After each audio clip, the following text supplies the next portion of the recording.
Welcome to my presentation. I am Vinay Kumar C, Assistant Professor. The subject is Cost and Management Accounting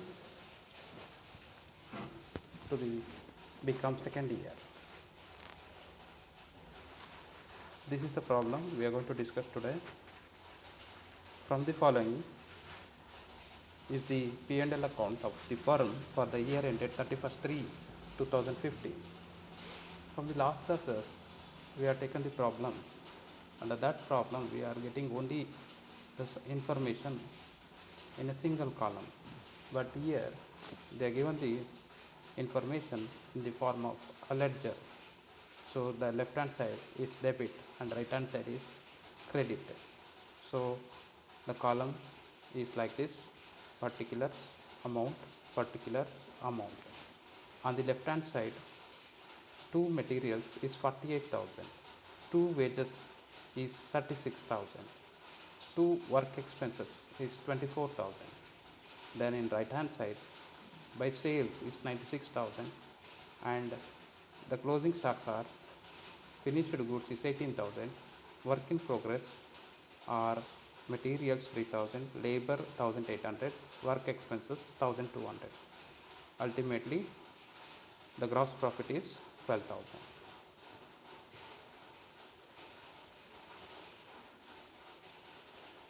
So again, the P&L under the P&L account, on the left hand side, two selling expenses is 5,000, and then the total is grand total is 12,000 and 12,000. Anyway, the net profit is 1,000. During the year, 6,000 units were produced and 4,000 units were sold in cost book. Work expenses are absorbed at rupees 3 per unit. Administration expenses at rupees 1.50 per unit and selling expenses at rupees 2 per unit. Prepare the statement of cost and find out the profit and loss as per cost book. So this is the problem. Under this problem, we are having trading account and P&L account. Based on that information, we need to prepare the cost sheet. So write down the solution. Heading: cost sheet for the year ended 31st 3, 2015. See, under this problem, 6,000 units were produced. So that means the output is 6,000 units. Okay. So here there is a possibility of calculating per unit. So we should have the columns like this: particulars, units, cost, total cost, and cost per unit. Okay. So as per the pro forma, the first heading is raw material consumed. So here, so you see what are the opening balances and related to the raw material, and also the expenses related to the raw material, that should be shown under the first column. So the material is 6,000 units, and also they told that 8 per unit. So 6,000 multiplied by 8. So again, see the problem. So directly they are given 48,000. Okay. So 48,000 divided by 6,000, 8 per unit is the cost per unit. So less closing work in progress of materials is 3,000. So deduct 3,000. So you may getting 45,000. So wages is also 36,000, and also you deduct the closing work in progress of labor, that is 1,800. So anyway, the prime cost is 79,200. Okay, this is the information of prime cost. So 79,200 divided by 6,000, 13.2 is the cost per unit. So next, second heading, the factory overhead. So under this, so we are going to have some information relates to the factory overhead or work expenses, that is 3 rupees. So 6,000 multiplied by 3 is 18,000. So for 18,000, the cost per unit is 3, and also they are telling that the 3 is the work expenses.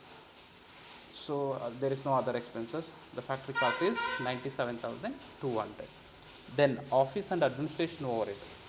They are administration expenses are 6,000. Here also the only one expenditure, 6000 multiplied by 1.5, so that is 9000.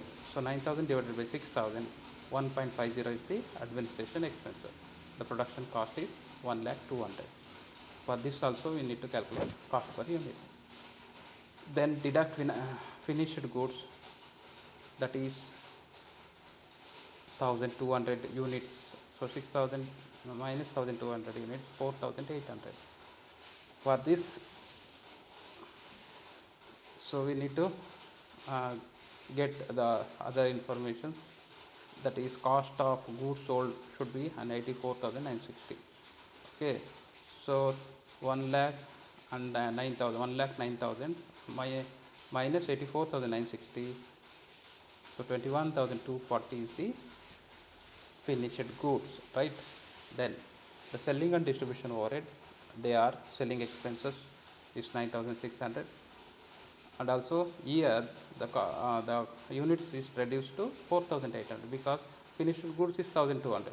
So out of 6,000 we deduct 1,200, 4,800 is only the units in at the ending stage. So 9,600 divided by 4,800 is 2 rupees is the cost per unit. So we need to add all the expenses, so that is 94,560 is the total cost, and also they are given the sales also 96,000. So 96,000 minus 94,560, 1,440 is the profit, because here sales is greater than the total cost, so it is a profit. So these are the some information, and also we are done the problem towards a cost sheet. So in next class we are going to move to the next stage, that is tender and quotation. So tender and quotation, it is also an important for the purpose of examination. Here the calculation is too important compared to whatever we are done and on ordinary problems relates to the cost sheet. So you need to give more concentration about in next classes. Okay, anyway, for listening, thank you.